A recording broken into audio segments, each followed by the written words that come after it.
Hey diggers, East Coast Digger here, and I've liked all the videos that West Coast Digger's been showing from his headquarters out west. He's getting snow. Today we're getting rain. It's chilly here, not cold enough to snow, but it's like 50, so not a great day. But I've run over here to the trailer quickly because I want to take the front wheels off of the race car. I'll talk a little bit about, without showing too much, the car now has its black wrap on all of it. I got that done a week or two ago, and I didn't take any video of that process, but I got some other work to do vinyl wise along the sides, and so when I get to that, I'm going to try to get some video of it for you, just to kind of show you how I think it's relatively easy for laying down vinyl on the car. So, you know, if you're thinking about maybe doing that yourself, it's certainly doable. With the new colors I'm going with, purple isn't going to go along with it. So I'm going to be taking the front wheels off, and these centers come out. You see all the bolts there. I'm going to take those centers out, and I'm going to be painting them a gold color to kind of go along with the new scheme of the car. So that's what I'm doing right now. I'm gonna pop those off, take them home with me, so that when better, and I have the stuff set up at home, the garage, to get the paint done, I'll paint them. So that's what I'm up to on a cold, wet Sunday afternoon in North Carolina. And if you just said to yourself, wait, how do the wheels come off? I kind of want to see that. If you know, you know. But if you don't, I thought, all right, I should show how these wheels come off the car. It's pretty simple. It's really just one nut for what's known as a spindle mount wheel. So here we go. Forgive, I don't have a tripod with me today, so this will be the best angle I can do.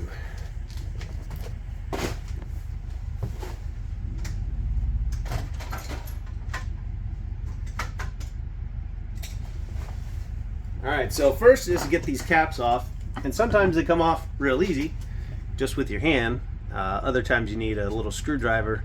You can kind of get behind. There's a little section where you can get behind and pop them out. I got some gloves on because behind that is a lot of grease. So first, I think I can just pop that off with my hand, and I can. And there it is. Ooh, interesting. Actually got to take a look at that. Don't like what I see, and I don't know if that's coming out on the camera, but I see some what looks to be like metal shavings a little bit. So to inspect that bearing, maybe.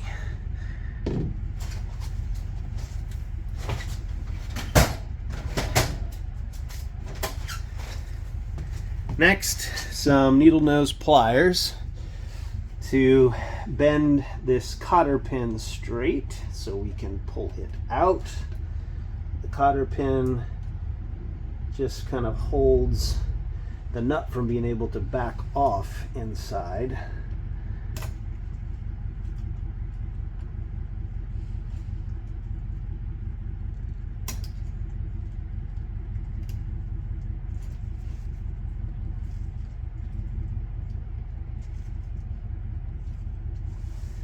Once you got that pretty good and straight, you can grab onto the top of this cotter pin, pull straight out like that. I'm really curious about that metal in there. It's very fine, but it definitely looks like it has been shaving something. And now it could be my cotter pin. Let's inspect that. Could be that the cotter pin edge got into the way it was bent.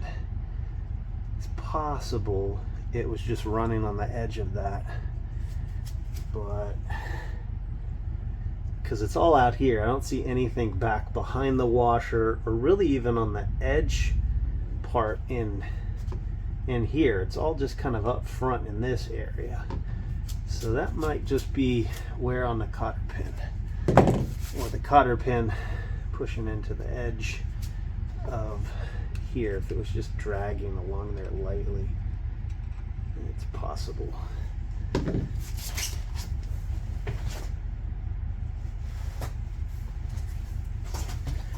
Just kind of clean up some of that first.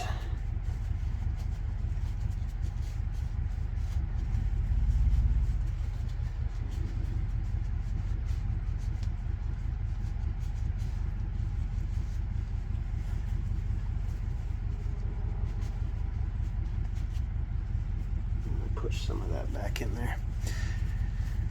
Now I'm going to get a bigger set of pliers, some channel locks, and just start backing this off. It's not on there very strong. That's about all it takes. You take this castle nut off. Then we'll have a washer with the bearing.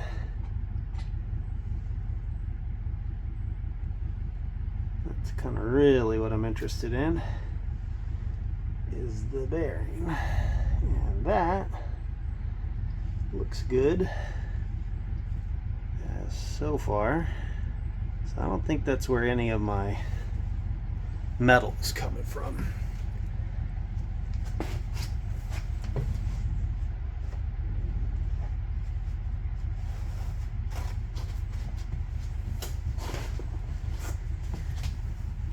Want to clean that up pretty good though too, because in the removal of all of this grease that did have some of the shavings on the outer part, I want to make sure that that's not really getting into my bearings. So before I put these back on, I'll clean this up some more and repack this bearing with fresh grease, make sure it's all clean,